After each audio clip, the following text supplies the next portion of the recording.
Love is our true divine nature, and our heart serves as the intersection of the spiritual and physical, connecting our soul with our body as the conduit for anchoring our divinity onto the earth plane.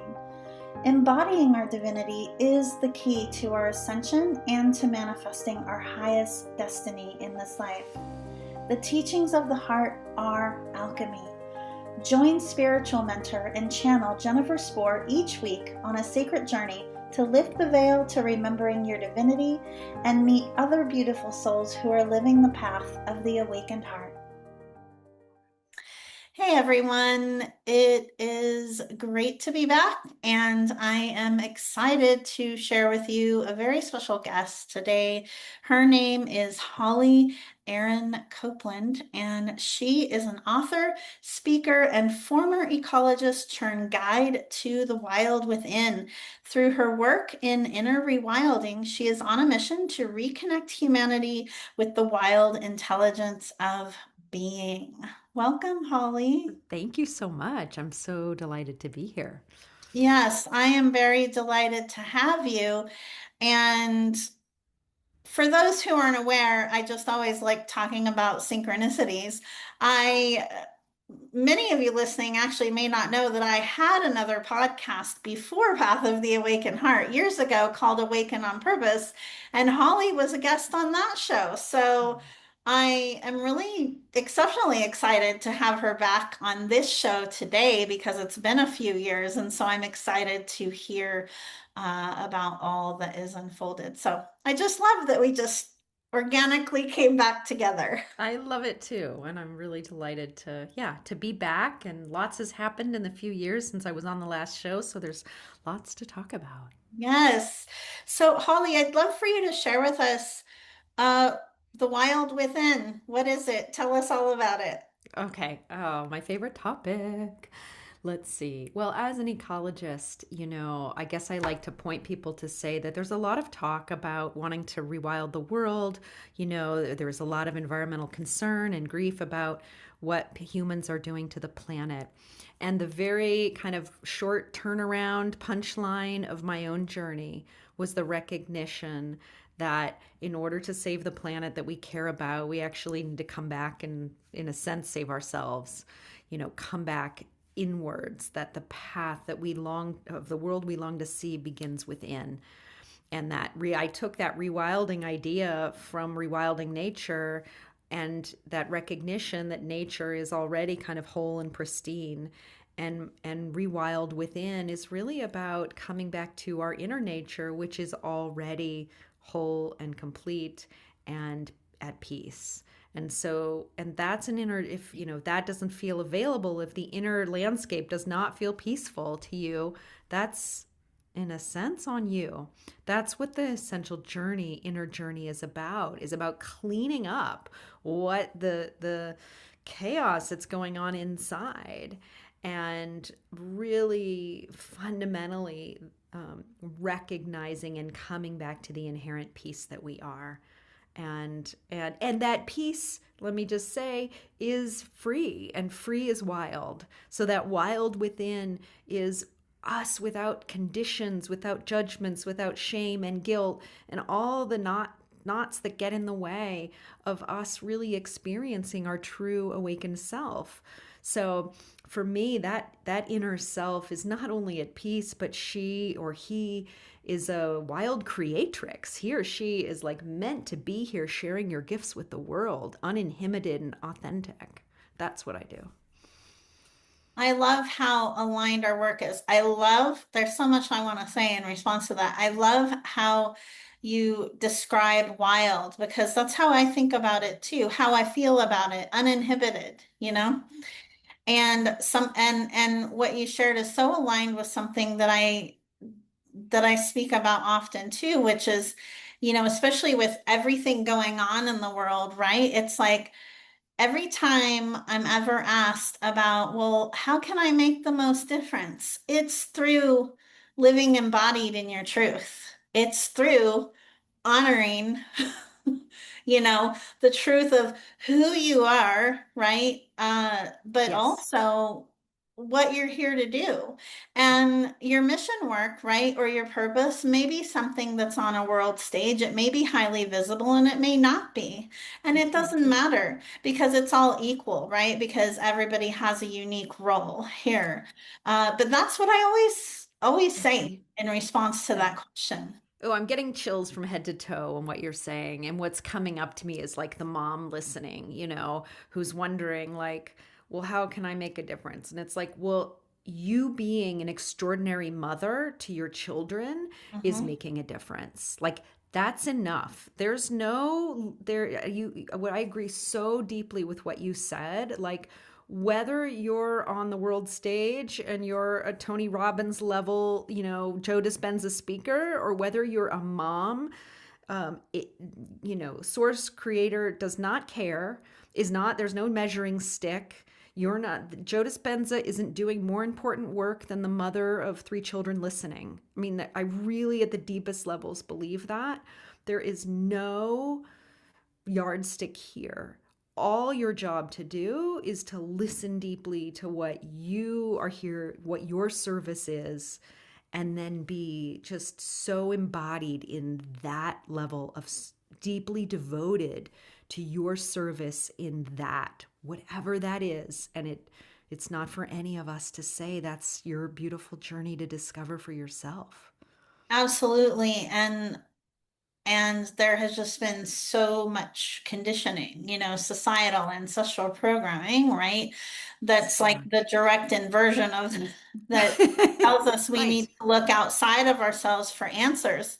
And Right. it still even exists in spiritual communities and in personal development industries and in any and all communities, right? There is still very much an element of performance that exists Yeah. and with all these truths, especially in the last few years that have been coming out, right? There's just so much shock around that. And that shock comes from being in that space of believing that your whole life, right, that there have been gurus or other people that are better than you, right, that you've had to look up to. So when there's some element of, behavior or something that comes out that's contrary to what someone perceives another person to be, that's where that shock comes from. The thing is also, right, that we've been conditioned to believe that our spiritual leaders, that our world leaders need to be perfect. And they are people just like us, Yes, right? So absolutely. really just cultivating that sense of no matter who another person is, just looking at them not as less than or more than you, but in that they are here also having their own unique journey and making their own free will choices and knowing that, the one commonality, and I believe wholeheartedly amongst us all, right, is that the greatest way for us to make a difference is to be true to ourselves, to have a clear sense of ourselves and to be super anchored and embodied in that. That's like the one commonality, I believe. I really agree with you too. And especially the embodiment piece that this came through a part of my journey where I used to believe that spirituality was like a transcendence, and I was deeply ingrained, probably from metaphysical 1980s stuff, in some kind of transcendence that would sort of get me out of this sort of hellhole that is earth. I had that belief, and that, like, okay, I want to escape to some angelic realm kind of a feeling, and that I was waiting for kind of somebody to sort of pluck me out of this, very dense reality into some other place. And through my journey, I came to actually recognize there is no better place. And in fact, this, we have each chosen to be here to experience this for a very real, human experience. And that actually our transcendence is not an up and out, but a down and in. It's like, how deeply embodied as loving beings can we be? And that's, to me, that's how I see it. That's our mission. And so the more that we fall in love with ourselves as we are and the planet it as it is, the more we become fully embodied, you know, beings in an awakened sense here. And so Yeah. that's what I really feel that we are here on a mission to do, those who've chosen to incarnate here on earth. Yeah, I feel that as well. It's a descension, Yeah, right? yeah, I think so. I do. Which, not by any coincidence, isn't talked about a whole lot. It is talked about, but not a whole lot. Because, I mean, what have you been taught? Let's just talk traditional 3D constructs. What have you been taught that to descend means? Right, right. You believe it's a negative, right? It's Yeah, like it's like hell, that's where hell is, down there, you know. yeah, yeah. And Surrender. That's a negative. right. And so we've been programmed with a negative connotation of, and we could even start talking about darkness and the relationship to the feminine and the receptive and all of that. And why, right? We're having this big feminine awakening that's happening right now, which is interestingly about the womb. And that's the dark, receptive places. So we Yeah. have to fall in love with that and Yes. come home to that. And then I think there's what that becomes is a kind of union, sacred union between masculine and feminine, and thus our sort of full embodiment here in human Yeah. form. Yeah. I have to add this in. It's gonna sound funny, but have you ever seen that movie, The Never Ending Story? Oh, yes. I grew up Yeah, with that so movie. I feel like that whole movie is a spiritual journey, okay? But like there's a part in the movie toward the very end where the Empress, it's totally dark, right? Which I view as being in the womb. And the Empress has this one little light of a beginning, right? One like seed. Yeah. And she's saying, like, this is it. Like, basically, you can do whatever you want with it. Yeah. Oh, I love that. I thank you for bringing that image back again. I'm getting chills all over because I remember that movie. I watched I it so know it many brings times. emotion when I think about it too. I mean, I've Yeah. seen that movie a million times. I never get Yeah. tired of watching it, but I really feel that it is such an Right. accurate depiction of like the journey, right? Yeah. I agree with Between you. thinking Yeah. you have everything, then the nothingness, takes it all, and then you're kind of just like starting over, And but then you you're have starting. total autonomy and freedom. Exactly, exactly. I think that is very beautiful picture and depiction of the human journey. I also think about, I'm a beloved student of Ram Dass. I love his work. And he talks about the flame in the heart, like that ember in the heart. I guided a meditation this week where for me it was a pearl. And that at the deepest, part of our being, there is a pearl or an ember that can never be extinguished.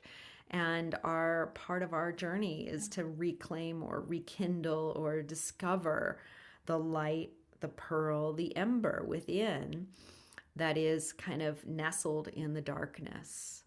Yes. Now that Yeah. makes me then think about sort of yin and yang and um, the yin and yang symbol and the way that the light is in the dark and the dark is in the light. These things are interplaying all the time. And Yeah, the infinity symbol. right, it's human. This is the human journey. It's just not nowhere in the all those teachings is there just like up and out and away. It's never just up out Oh, and away, right? It's always like the two together, the wow. dark and the light, and that's what we're here for. Yeah. So, yeah. Yeah, it's interesting when you say it's never just kind of up and away. I've been contemplating a lot actually the last couple of days, probably because the equinox is tomorrow and I've offered activations and guided meditations in the past. I don't know, just like so many more truths, not revealing themselves, but more reminders have been coming forward that even within spiritual work, right? Because we're conditioned, we can tend to go for like an activation, thinking, oh, if I have this activation, that it's going to solve how I'm feeling and I'm going to be instantly, shifted.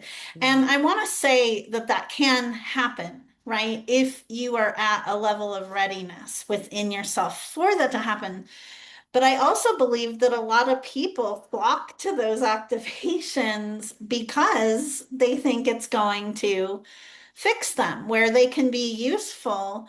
But I really feel like what is not being talked about nearly enough still, just in the world, is the need for integration, which nothing can replace that. Hmm. Yeah, that's an interesting observation. I think I didn't expect you to say integration because where I was going with your description you were painting was resting in being. You Mhm. know, that activations to me are like the the becoming, right? And Yeah. we're in a, excuse me, I've got little things going off here. We're in a as humans, you know, there's an interplay between being and becoming all the time. And yes, we are in an unfolding, a becoming, and activations can be really useful in the becoming phase. However, if you're not fully grounded in your being, what I call the wild intelligence of being, if you're not fully grounded in that sacred center, in the center of peace where your being lies, then you it's sort of like you're still caught in identity doing the activation, but you're not actually fully landed in the essence of being. Yes. And so I do a lot of teaching. A big focus for me is on bringing people back to the ground of being, to who you are beyond concepts and identity. Absolutely. Yeah. I would love to get your thoughts on embodiment. You and I spoke about this briefly before we started recording our conversation, just saying that I'd like to touch on it with you, because it is part of the work that I do, and I Mm-hmm. really love to share others' journeys of their own journey of embodiment, not just developing that clear sense of self, right? But then taking that sense of self, your being, the truth of who you are, transcending everything else, and living that through your reality in your day-to-day life. Yeah. Well, what's the question? I mean, yes The to all that, but question what's the is, question? was there one defining moment for you, or were there a few turning points, if you will, that stood out for you where you palpably started to feel in your body that truth, that you were really not just knowing it and intellectually understanding it, but living it? Yeah. Both, and I'll name a couple. So both meaning that there were some sharp turning points or sort of awakenings, if you will, to use that word, where there was kind of an immediate recognition and understanding. And I did have done and many, many embodiment practices to learn to really feel, because it's through that feeling and knowing that we start to release the stuck energies that are kind of keeping us trapped in whatever stories we're holding, you know, shame, guilt, judgment, fear, or whatever. But one of the key things that really landed for me, a story I'll tell because stories are useful, is I was sitting on my couch on my birthday and I'd had mold poisoning for a couple years and I was dealing with it and I thought I was pretty beyond it. And then there I am on my birthday waking up, and one of the reactions I had was my face is really swollen. So there I am, and like my face is all puffy and swollen, and I'm like just heartbroken, like, you know, kind of a WTF here again, you know, after all the work Mhm. I've done, right? And I messaged my core teacher at the time and I just said, I can't, you know, I'm so upset, you know, help, kind of reached out to him. He was my first line of help. And he wrote back and he said, "What are you resisting?" And I looked at that on my phone and I stared at it and I actually like just sort of set the phone down and just really felt into it, and I really rolled that around in my brain for like a couple hours actually. Like I didn't expect that question. Like I've just told him how this mold pain is back and he's asking me, "What are you resisting?" And there was a recognition that came in those 2 hours of like, oh, this is about surrender. this is actually about me recognizing the way I've been resisting the pain and the frustration of mold poisoning. And this is about surrendering or acceptance to what is right now. Mhm. And it's going to fall short in the retelling of this story, but in that moment, and this is the way personal recognitions are, it just landed at the exact right time. I mean, I wanted to, was ready to go get surrender tattooed on my, arm, because that recognition really opened me to the way that the resisting the pain was holding on to it. And so I subsequently have done a lot of work, and I do a lot of work with my clients on feeling, I'm sure you do too, feeling where this pain is in the body. How are you holding it? What stories are Mhm. holding it? And then that leads to the ability to then release and let go of those stories. And that's how we evolve. That's how we move from an old pain story. And once we do that, that's where actual healing takes place, right? I'm sure you know that. So beautifully articulated. Thank Mm-hmm. you for that. So beautifully articulated. It is really common for, and I've been on that place earlier in my life too, right? Where we can get stuck in this healing loop, if you will. And it's because we know we might even be facing what we're holding in or whatever, right? But we're not going to the depth of Right. going all the way in to Right. our body. Right. If we just stay at the story level of the pain, we'll just keep creating more story, and that just facilitates a continuation of the pain and the feeling, Yes. right? And so this is to me the work that, the people that I worked with, and this is why I think support in the form of coaches and somatic therapists and people who do this work is so crucial. I couldn't have done this alone. Like, these people that came into my life at the times they came into my life really helped me see and process and move through the pain and the stories that I was holding on to. And, and that work continues in its, because we're always evolving in its evolution. Mhm. But it's an incredible tool. And that to me is what we're really learning about healing, is how to work with the stories and the feelings at a deeply somatic level. Yeah. Yeah.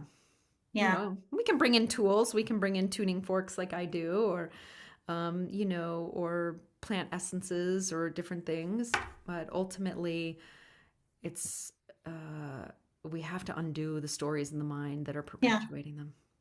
And do you agree tools as a form of support, not a substitution, right? Because we can also get stuck in that, looking externally, right? Oh, Completely. let me go Yeah. to the sound bath or let me, Right. do this or that. And it's really important. I just feel guided to share for those listening. When you're feeling guided to something, before you take the action, go within, connect with your oversoul, connect with your inner being, your intuition, whatever you want to call it, right? And ask yourself, what is the truth of your motivation behind feeling drawn to that? Just to check in with yourself, Yeah. right? Yeah. Is it because you're truly ready, or is it because you're looking for a solution outside of yourself? Yeah.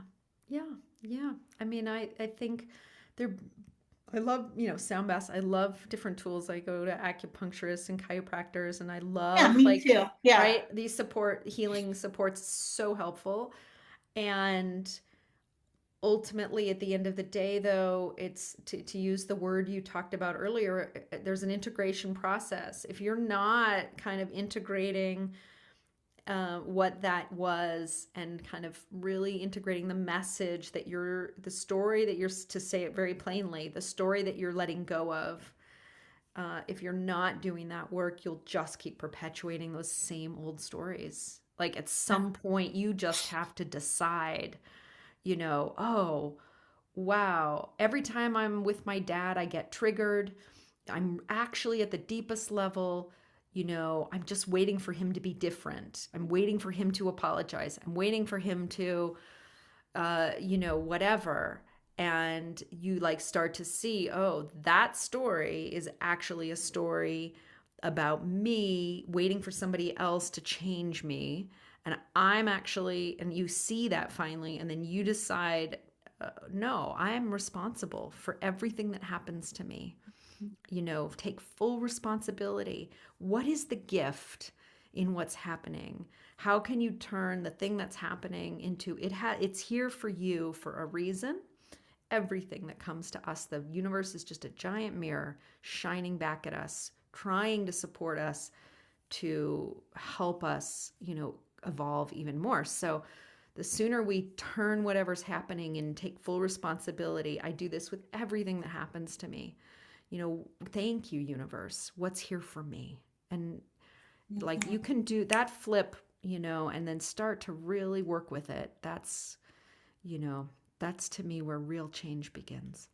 Absolutely. That, and I mean, there have been several points that we've touched on today that for those listening, even if you just follow, there's a lot of actionable stuff in our Right. conversation today for someone to literally just take from a free conversation to, life-changing stuff. Right. Exactly. I Yeah, love there's these kind lots. of conversations. Yes, Yeah. there's lots, lots and lots. Lots Love and to lots give. you could take from this to change, your life. Yes. And I also want to say that like because I just you never know who's listening and what's happening in their life. And I also want to speak to we're ready when we're ready. So Mhm. if a great tragedy has befallen you, if your mother has just died or something really hard is happening, there's also a time and place to just grieve the thing, to just be in the thing. Yes. And that doesn't mean that your mother dies and then 2 hours later you're like, well, what's the gift in this? So you have to let yourself also go through the process, because that process has a natural flow and rhythm, and it's really important to actually honor. I feel like just so important to say this. You have to actually honor the feelings that are present. So if something that's really hard has happened and you're in a grief process, don't try to interrupt that either or bypass it. Let yourself experience the feelings that you're feeling. Hmm. you know, Absolutely. right? So, so important. Hmm. And there will come a time down the road, and you don't know, if it's going to be weeks from now or a year from now, when you will feel ready. And at that point, that's when you can say, okay, what is the gift in this? And you'll have the readiness for that question. And Um, a good way to discern that, right, is to be honest with yourself about whether you're forcing it or not. mhm. To me, in my experience and my work, grief and all of those other things that we experience as humans are just as much uh, divine Yes. as anything else, right? To me, that is the definition of embodied divinity is our willingness. It's not even about ability because it's not about perfection, but it's in our willingness to do that dance. Yeah, and well said. Well said. I very much agree. Yeah. And to honor, to dance with the feelings that are there, honor that Yes. dance, really. And at one level, like, from the spiritual point of view, from the essence of being point of view, no feeling you're having is a problem. No thought you're having is a problem. The minute that you make them a problem, now identity has stepped in the way and is kind of in the process of trying to control or shape reality. So there's also a really important message here to of Mhm. allowing whatever the feeling, right? Get back to my mold story of allowing the feeling and surrendering to the feeling that's there. What I find though is that the sooner that we surrender to the feeling that's there and let ourselves actually feel it, that actually facilitates a process of letting those feelings move through. And so they will complete, to use kind of one spiritual teacher I love, Thomas Hubel, that these feelings are kind of like frozen. They're like frozen ice inside us, Mhm. and that when frozen light is actually what he uses, and that when we allow those emotions to complete, then we melt the ice and it will move through. And so we can move through that process quicker. It doesn't have to Absolutely. stay, in any Well, and the longer. more often we honor that Yes. over time, the faster that That's movement seems to occur. that's my experience is that Yeah, it's mine too. things move through me now very quickly. Yeah, me too. It's just like I don't hold on to them. I see what's happening. And yeah, okay. Oh wow, like I felt lonely for that whole, day. And Yes, then like I wake up the next morning and I've been working with it and aware of it and allowing it, and then it's gone. It just moves through. absolutely. Yeah. Holly, we're on such a roll, and I don't want to end our conversation today without asking you about this amazing book that you have. So tell us about that. Oh, thank you. I'm going to flash it up on the screen for those There watching you the go. video. It's called Oh, I love Inner the cover too. Thank you. Yeah, it's called Yes. Inner Rewilding, A Scientist's Journey into Being. And I finished it in January, and it's available on, all the places you can buy books. I just actually finished the audio book, so that'll be out very soon. Probably by the time this airs, the audiobook will be I available. love that. I'm an audiobook girl. Oh, amazing. For Good. most books. Yeah, there's Okay. books that I highlight and make notes, but mostly an audiobook girl. So that's great. Great. Well, you'll have to tell me how it was if you listen to it. Yes. Yeah, but it's really my journey. It's my journey out of being from everything we've talked through, from being in a place where I felt saddened by the world and angered by the world and not really knowing if I even had a right to be happy or how to be happy, into a place of what I call kind of unshakable peace or fundamental well-being, where I really cultivated that deep core knowing of that all is well at the deepest level, and that wholeness and that place that this transformation led me allowed me to, it shifted everything. I left my job to do this work to help other people as a meditation teacher and a speaker, and really here to bring forth this message that the fastest the way that we can transform this planet that we all care so deeply about is to transform ourselves. Yeah. Yeah, and I how just you really know love how much alignment there is in our paths. I've just so truly enjoyed speaking with you today. And I would love for you to just share with us, just intuitively, is there anything else that you're feeling guided to bring forward or that you want to share with us? mm, thank you for asking. There's so much happening in the world right now. I know. As you and I speak, I know it'll be, this podcast will come out a little bit past this, but we're on the spring equinox and we're all seeding this new reality into being. We're dreaming our reality into being. And this is such a big threshold we're crossing with this Aries equinox and the position of Saturn and Neptune and everything that's happening. And um, I just feel like saying, keep dreaming your dream, Yeah. Well, that's keep a timeless statement, timeless wisdom. keep dreaming your dream. and Mhm. and what I have found in the I've radically transformed my life by by first sort of recognizing something's not right and really honoring that something that's not right, and not trying to like rearrange the furniture of my life, and like just walk through the room and think if I move the couch in one, from one corner to the other. It's like, no, I actually had to give up my job and create a whole new life for myself. And, my whole life changed, because of that. But I couldn't be happier at one level. I mean, I just feel so aligned. I feel this like inner coherence of I'm doing exactly what I was meant to be doing. And Yeah. I can't even begin to say how good it feels to be doing what you're meant to be doing. And so, for everybody listening, have the confidence and the courage to do what you're meant to be doing and trust that. And the universe will support you. That is what I've found over and over again. And I bet you have as well. Like when you believe in yourself and you step into that, the universe Yes. rises up to support you. Yes, absolutely. Every single time. Yeah. Yeah. every time. Even when you're scared out of your mind, you know? Exactly. But And that's just the point, right? It's the more anchored and landed you are, yes. Yes. uh, you still feel fear, you still feel all the things because you're human. Again, we talked about that.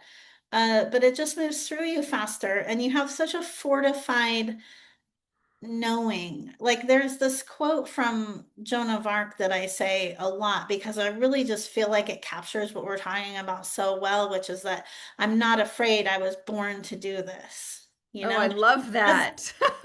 you can feel that, how Yeah. grounded that is. Yeah. That I've never heard that quote. Oh yeah. I Joan of love Arc, it. it's one of my favorites. I am not afraid I was born to do this. That's Yes. how it feels to me. Like now Me that I'm too. through that portal of, doing the really hard thing and leaving my 9 to 5 job with benefits and a medical plan and all the things and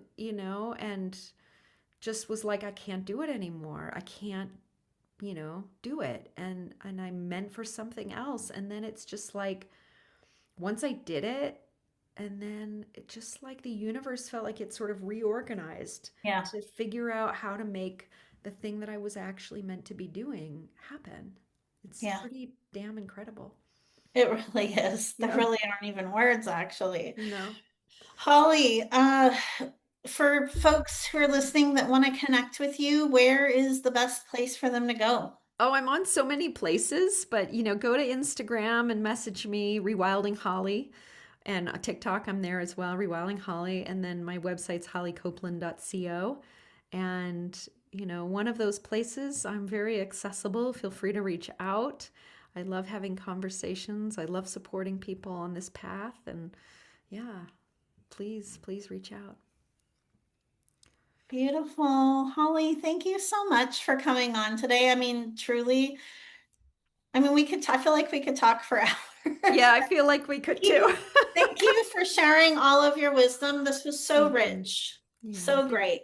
you're so Yeah. welcome. And thank you for sharing your wisdom and doing this work. I know what it takes to do a podcast, and it's a big deal. And I just appreciate your light and your beautiful radiance and questions and wisdom. Thank you. Oh, thank you. I really appreciate that. I fully receive that. Thank you. Hmm. Thank you for listening to Path of the Awakened Heart. Be sure to subscribe to the podcast on Apple Podcasts or pathoftheawakenedheart.com so you never miss an episode. To learn more about living with an awakened heart and navigating your ascension journey, visit me at jenniferspore.com.